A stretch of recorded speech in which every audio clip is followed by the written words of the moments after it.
Your Majesty, distinguished gentlemen, thank you for allowing me this time to present to you my views and actions during this ongoing disturbance which we now face. For the benefit of those new faces in the room, permit me to introduce myself. I am Count Albert Victor Julius Joseph Michael von Mensdorff Freely Dietrichstein, and I have been given the duty of acting as His Majesty's Foreign Minister to Great Britain in London. It has been my privilege to serve in this capacity since 1904.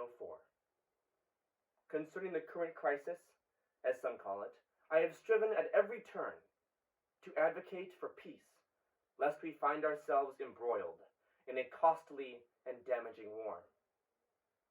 At the outset of this crisis, the death of the beloved and sorely missed Archduke Franz Ferdinand, I was in London and quickly received the condolences of His Majesty, King George V.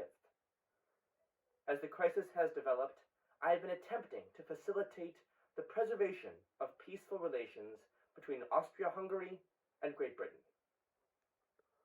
Recently, the situation we now face has taken on a more serious nature, one which demands the attention and utmost effort of us all. My recent correspondence with Count Berchtold and my discussions with Sir Edward Grey, head of Great Britain's Foreign Ministry, will shed some light on my efforts and our relationship with Great Britain, which in turn will aid you fine gentlemen in forming effective policy for our nation, and assist you in your efforts towards maintaining peaceful relations with the other great powers of Europe. At the behest of Count Berchtold, I delivered to Sir Edward Grey our circular note, explaining to him the intentions and reasoning behind our note of July 23rd, which, as you know, was delivered to the Serbian government. I agree with the sentiment expressed by Count Berchtold, that Great Britain would be the nation most amenable to our desires regarding Serbia, and would rather respect the relatively private nature of this conflict. Great Britain has no desire for war. They are caught up in their own domestic strife, and believe a widespread conflict would be dangerous to their own interests. Sir Edward Grey expressed his apprehension to me, concerned that our request to oversee the investigation of the late Archduke's death would constitute a threat to the independence of Serbia. I explained to him that this was by no means a threat to the sovereignty of Serbia, but simply an assurance that justice would be done.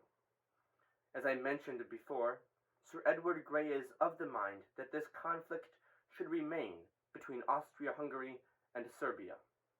But he also expressed the valid concern that other great powers may become involved, and that in such a case, the Franco-Russian alliance may well become a triple entente, pulling all the great powers into a war. I spoke to Grey and expressed the sentiment which I feel to be true. Austria must stand firm, even in the face of a greater conflict. By no means should we seek it out, nor should we abandon our efforts to reach a peaceful accord. But we must not cower before Serbian insolence. Gentlemen, today we face a singular threat.